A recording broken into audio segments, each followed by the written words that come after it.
அனைவருக்கும் வணக்கம். இன்று திருவாசகம் ஒரு பார்வை. திருவாசகம் என்னும் தேன்.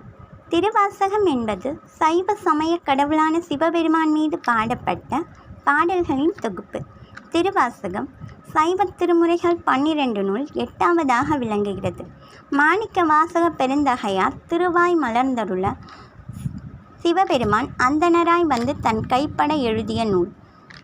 திருவாசகம் ஆனி மாதத்தில் வரக்கூடிய ஆயில்ய நட்சத்திரத்தில் தான் எழுதப்பட்டது. இது செந்தமிழுக்கு அன்பு மறையாய் போற்றப்படுகிறது. திருவாசகத்தை தேன் என கூறுதல் மரபு. தேன் பல உடற்பிணிக்கு மருந்தாவது, அதுபோல திருவாசகம் நம் உயிர் பிணிக்கு மருந்தாகிறது.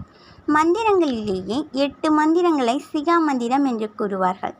சிகா என்றால் தலை என்று பொருள்.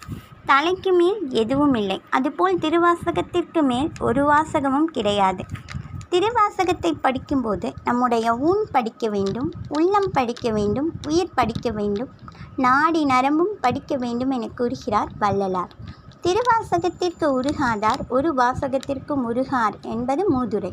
திருவாசகம் 51 தலைப்புகளாக பகுக்கப்பட்டு மொத்தம் 658 பாடல்களை கொண்டுள்ளது. இறந்தவர் வீட்டில் கட்டாயம் திருவாசகம் படிக்கப்பட வேண்டும். அப்போது இறந்தவரின் ஆத்மாவானது ஈசனது திருவடி நிழலில் இளைப்பாறும். சிவபுராணம் திருவாசகத்தின் முதல் தலைப்பு.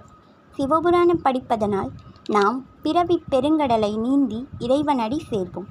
பிறவி பெருங்கடல் நீந்துவார் நீந்தார் இறைவனடி சேராதார் என்பது வள்ளுவன் வாக்கு. மேலும் சிவபுராணம் படிப்பதனால் நம்முடைய சந்ததியினர், அதாவது நம்முடைய 21 தலைமுறைக்கு நரகம் கிடைக்காது. மனிதன் சொல்ல இறைவன் கேட்பது திருவாசகம். இறைவன் சொல்ல மனிதன் கேட்பது கீதை. மனிதன் சொல்ல மனிதன் கேட்பது குறள் என்றார் வாரியர் சுவாமிகள்.